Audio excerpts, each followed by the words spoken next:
Welcome back to ASK classes. लीजिए कक्षा 11वीं के बच्चों के लिए बूस्टर डोज प्रेजेंट कर रहा हूं, जो कि रसायन अर्थात केमिस्ट्री का होना है। इसके बूस्टर डोज को मैं आगे बढ़ूं उसके पहले मैं दो चीज आपको बताना चाहता हूं। एक बहुत खुशखबरी कहानी और दूसरी दुख भरी कहानी। क्या सुनना चाहते हो पहले तुम, खुशखबरी या दुख भरी? जल्दी डिसाइड करो और बता दो कमेंट सेक्शन में लिख करके, ताकि मैं वही कहानी तुमको बता दूं। चलो पहले बुरी कहानी शुरुआत करते हैं। बहुत सारे बच्चे बोल रहे हैं खुशखबरी सुन रहे हैं, खुशखबरी नहीं, पहले बुरी कहानी शुरुआत करते हैं। बुरी कहानी ये है कि कक्षा 11वीं के केमिस्ट्री में ढेर सारे चैप्टर आ रहे हैं भाई।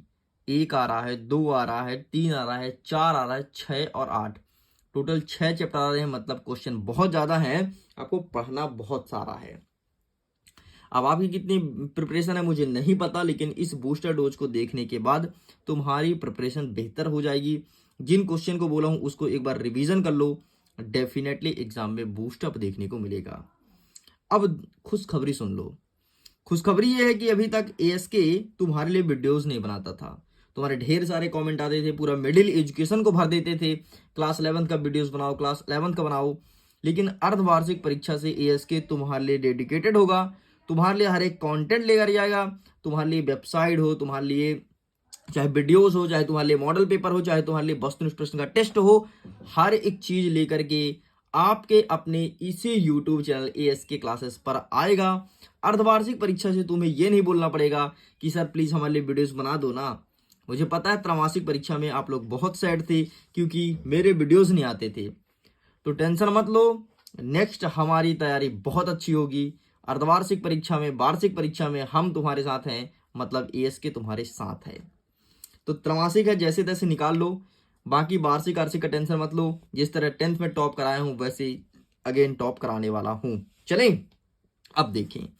सबसे पहले कहता है सार्थक अंक बताओ। पहचानना पड़ेगा सार्थक अंक, अलग अलग स्कूल में अलग अलग अंक दिए जाएंगे। 2 नंबर का प्रश्न तैयार होता है तुम्हारा। द्रव्यमान संरक्षण का नियम किसे कहते हैं, या फिर ऊर्जा संरक्षण का नियम किसे कहते हैं? अगर यही पूछे तो यही लिखना।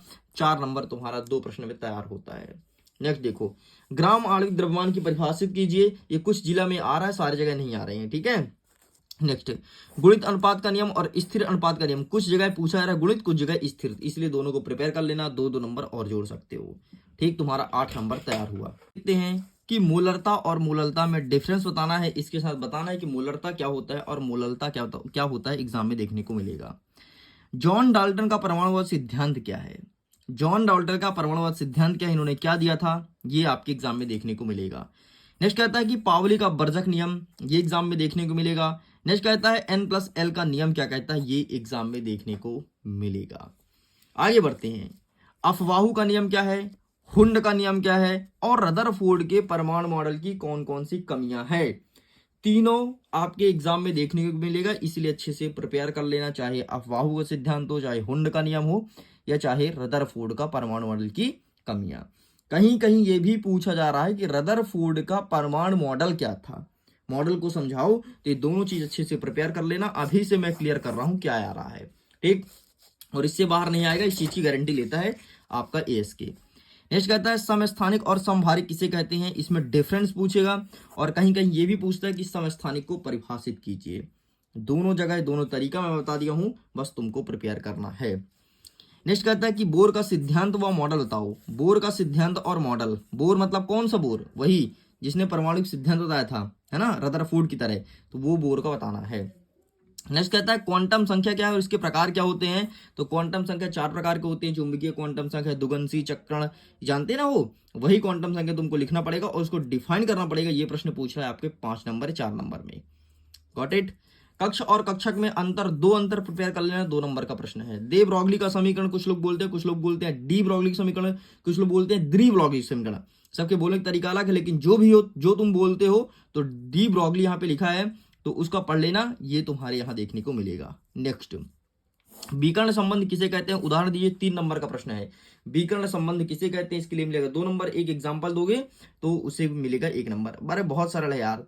एक परमाणु का तत्व, ये मतलब एक लाइन का परमाणु का तत्व दूसरे लाइन के परमाणु के तत्व के साथ एक अगले के साथ जो संबंध रखता है उसे कहते हैं विकर्ण संबंध। अभी मैं पढ़ा नहीं रहा हूं, तो बढ़िया बता दिया तुमको विकर्ण संबंध। नेक्स्ट कहता है फ्लोरीन और क्लोरीन की इलेक्ट्रॉन बंधुता उच्च होती है क्यों। फ्लोरीन और क्लोरीन की इलेक्ट्रॉन बंधुता, यहाँ पर थोड़ी गड़बड़ है क्वेश्चन है। फ्लोरीन और क्लोरीन, फ्लोरीन के अपेक्षा क्लोरीन की इलेक्ट्रॉन बंधुता उच्च होती है, क्यों? ये है प्रश्न। ठीक है, इसे बीई, बेरिलियम और एन नाइट्रोजन का दिया गया। ठीक है, डेबोराइनर का त्रिक नियम, ठीक है, पढ़े होगे तुम, न्यूलैंड का अष्टक नियम, डेबोराइनर का त्रिक नियम। तो त्रिक नियम और अष्टक नियम दोनों पढ़ लेना। अष्टक नियम आई थिंक मैं लिखा नहीं, भूल गया। अष्टक नियम, ठीक है, किसका किसका वो न्यूलैंड का अष्टक नियम। ठीक है, परीक्षण प्रभाव से आप क्या समझते हैं? सब जगह नहीं आ रहा, कुछ जगह आ रहा है, कर सकते हो, मन है तो, नहीं करना तो नहीं करो। एस और पी विभाग के तत्व किसे कहते हैं? इसे गुण लिखो, 100% मार्किंग हुई, कर ही लेना। परमाणु त्रिज्या 100% मार्किंग हो रही है। मैंडलीफ की आवर्त सारणी को समझाइए, 100% आ रहा है। और आयनन ऊर्जा से क्या है इसको प्रभावित करने वाले कारक, तो ये पूछाएगा, आयनन ऊर्जा को प्रभावित करने वाले कारक। आशय नहीं पूछाएगा, लेकिन फिर भी कुछ शिला में आ रहा है, इसलिए मैंने यहाँ पर रख दिया। चलें पेज पलटें, बस आगे 5 क्वेश्चन है, 10 क्वेश्चन और बचे, इसे कवर कर लो। 10 क्वेश्चन होंगे मुश्किल से। एकाकी इलेक्ट्रॉन युग्म किसे कहते हैं? समझाइए, ये पूछेगा। HF अणु में अणु HI से अधिक ध्रुवीयता होता है, क्यों? है ना, ये एग्जाम में देखने को मिलेगा। अनुनाद से आप क्या समझते हैं? कुछ जगह आ रहा, सब जगह नहीं आ रहा। हाँ, सिग्मा और पाई बंध में अंतर सब जगह देखने को मिलेगा। सब जगह, सब जगह मतलब सब जगह, चाहे किसी भी स्कूल से हो, किसी भी कोने से हो दुनिया के, तुम्हारा एग्जाम अगर आज है तो आ रहा है। नेक्स्ट, बर्फ जल से हल्की होती है, क्यों? ऐसा क्या रीजन है? आयनिक और सहसंयोजी यौगिक में अंतर स्पष्ट कीजिए। नेक्स्ट कहता है अनुनाद किसे कहते हैं? एग्जाम्पल देना है। ठीक है, VSEPR सिद्धांत क्या है? समझाइए। VSPER सिद्धांत सब जगह आ रहा है, 3 नंबर का प्रश्न है, अच्छे से प्रिपेयर कर लेना। NH3 मतलब अमोनिया का स्ट्रक्चर किस प्रकार से है? ये एग्जाम में देखने को मिलेगा। नेक्स्ट कहता है लुईस अम्ल और लुईस क्षार में समान कार्य क्या है, मतलब किस प्रकार से नेचर दिखाता है। ये सब जगह नहीं आ रहा है, मैं क्लियर करता हूँ। देखो मैं झूठ झपाट नहीं बोल रहा ना, ये कुछ भी तुमको बता रहा हूँ, सब जगह नहीं आएगा, नहीं आएगा, लेकिन लुईस अम्ल और लुईस क्षार में अंतर आपको जरूर पूछाएगा कि क्या समझते हैं और इसके बीच में अंतर बताओ, तो इसे अच्छे से प्रिपेयर कर लेना। नेक्स्ट, बफर स्टॉक या बफर बिलियन। बफर बिलियन तुम्हारे एग्जाम में आएगा, या प्रतिरोध बिलियन, ये नहीं पूछता है प्रतिरोधी, लेकिन बफर बिलियन तुम्हारे एग्जाम में 100% मार्किंग होने वाली इस चीज को ध्यान रखना। अम्लीय बफर व क्षारीय बफर कभी नहीं पूछता है, ठीक है। बफर बिलियन तुम्हें पढ़ना है। बफर बिलियन का उपयोग कहाँ कहाँ है, हाँ ये चीज देखना है, बफर बिलियन देखना है और उपयोग देखना है। सम आयन प्रभाव से आप क्या समझते हैं? सम आयन मतलब ऐसा कोई परमाणु या ऐसा कोई तत्व जिसमें आयनों की संख्या समान हो, उसे कहते हैं सम आयन। नाम से स्पष्ट है, एग्जाम में मार्किंग होने वाली है। अम्ल और क्षार की परिभाषा दीजिए। तो देखो अम्ल और क्षार की परिभाषा तुम्हें ऐसा पूछा सकता है कि ब्रेंट लारी के अनुसार, ठीक है, या फिर लुईस के अनुसार। तो अम्ल और क्षार की परिभाषा तुम रट लो और एक बार इनका देख लेना। बाकी अम्ल और क्षार ही तुमको यही पूछेगा कि परिभाषा बताओ, कभी ये नहीं पूछता कि ब्रेंट लारी के अनुसार बताओ या फिर लुई के अनुसार बताओ, ऐसा कभी नहीं पूछता, ठीक है। नेक्स्ट, पीएच मान क्या होता है स्पष्ट कीजिए। ठीक है, ये सब कक्षा 10वीं में पढ़े होगे, मुझे याद है अच्छे से, पाठ 1 और 2 में है, लेकिन भूल गए होगे तो कोई दिक्कत नहीं। नेक्स्ट कहता है ली सैतेली का नियम क्या कहता है? 100% मार्किंग होने वाली है। केपी और केसी में संबंध हर साल पूछता है, एमपी बोर्ड का पसंदीदा क्वेश्चन है। एमपी बोर्ड अगर लास्ट दम भी पूछे ना कि एमपी बोर्ड तुम लास्ट दम में जा रहे हो अब तो क्या होगा, तो बोलेगा यार एक प्रश्न पूछ लो केपी और केसी में संबंध। नेक्स्ट कहता है कि आयनन की मात्रा और आयनन स्थिरांक में संबंध बताओ। आयनन की मात्रा और आयनन स्थिरांक में संबंध बताइए।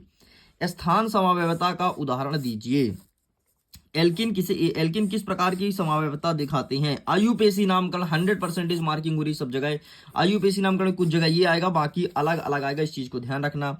तो आपको जो अपने नोट्स में लिखे हो आयुपेसी नाम, उसे देख लेना, तुम्हारे स्कूल में मार्किंग होगी। इलेक्ट्रॉन स्नेही और नाभिक स्नेही क्या है, इसमें डिफरेंस पूछा जाएगा, एग्जाम में 100% देखने को मिलेगा, तो इसे अच्छे से प्रिपेयर करना है। क्रियात्मक समूह ज्यामितीय समावयवता क्या है, ये एग्जाम में देखने को मिलेगा। और प्रेरणिक प्रभाव किसे कहते हैं? ठीक है, कौन सा प्रेरणिक प्रभाव किसे कहते हैं, ये एग्जाम में देखने को मिलेगा। प्रेरणिक और इलेक्ट्रोमेरिक प्रभाव में अंतर बताइए। और अनुनाद का क्या प्रभाव है, अनुनाद तुम कवर कर लेना, ठीक है। ये देखो अनुनाद यहाँ पर भी दिया हूँ, यहाँ पर भी दिया हूँ, यहाँ पर भी दिया हूँ, अनुनाद 3 बार दिया हूँ, मतलब सब जगह है मार्किंग देखने को मिलेगी। बस भाई साहब कंप्लीट तुम्हारा बूस्टर डोज। इसके पीडीएफ को डाउनलोड कर लेना, लिंक डिस्क्रिप्शन बॉक्स में दिया गया है। मन में कोई डाउट हो तो कमेंट सेक्शन में लिख करके पूछ सकते हो। इसका सोल्यूशन का वीडियोस नहीं आ पाएगा, इसलिए सोल्यूशन का डिमांड मत करना, तुम्हारे ऊपर है, कर सकते हो, तुम्हारे लिए कमेंट सेक्शन है, लेकिन समझिएगा बात को, ठीक है, कि अब कहाँ वीडियोस आ पाएगा, टाइम कम है। लेकिन टेंशन मत लो, अभी मेरी तैयारी कुछ नहीं थी इस बार, लेकिन अर्धवार्षिक में अपन फोड़ेंगे। मिडिल एजुकेशन तुम्हारे साथ है, एएसके का तुम्हारा प्यार है, तो टेंशन मत लो, हम जुड़े रहेंगे और बहुत अच्छे से एक एक चीज फोड़ने वाले हैं। चलिए एंड करता हूँ वीडियो को। एग्जाम के लिए all the best, bye bye.